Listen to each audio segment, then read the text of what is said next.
ফালাইছস সলর পুতেরা, তোকে করকরানি বন্ধ করতেছি।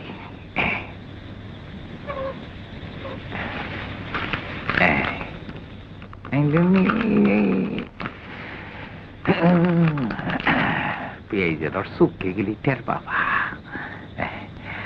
আসেন এবার করকরান করকরান করকরান। এবার আসেন আসেন, আপনি আসেন, আপনি। হ্যাঁ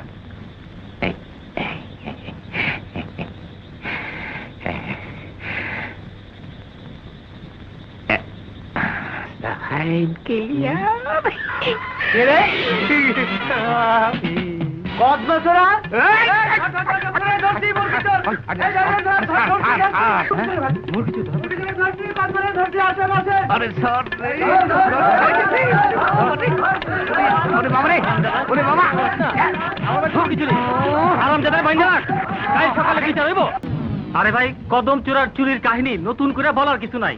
ওর অনেক শাস্তি হয়েছে, কিন্তু শোধরায় নাই। ও হলো জাত চোর। মাতবর সাহেব, আপনি বলেন ওর কি শাস্তি হওয়া উচিত? জুতা মারেন হারামজাদারে। বেয়াদবের মতো কথা বলবেন না, জুতা মারলে ইজ্জত থাকে না। জুতা ছাড়া অন্য কিছু দিয়া মারেন। চুপ, একদম চুপ। চুরি চুরি আবার সিনা চুরি, পিঠা একদম লম্বা বানায় ফালামো। লম্বা বানায় ফেলাইব? লম্বায় কম আছে আর কি।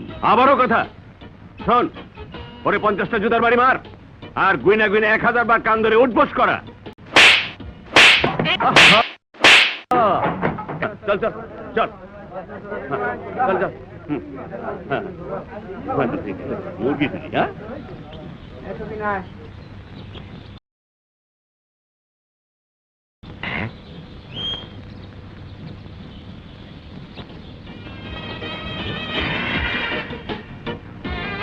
আল্লাহর গ্রামবাসীরা বেকুবের দল মনে করছে জুতার বাড়ি খাইয়া অজ্ঞান হইয়া গেছি।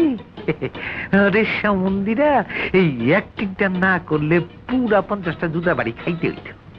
থাকুম না তো কই গ্রামে আর থাকুমি না। মা নাই, বাপ নাই, বউ নাই, জি নাই, পুত নাই, কেন থাকুম? উষ্টা মারি তো কই গ্রামের কপালে।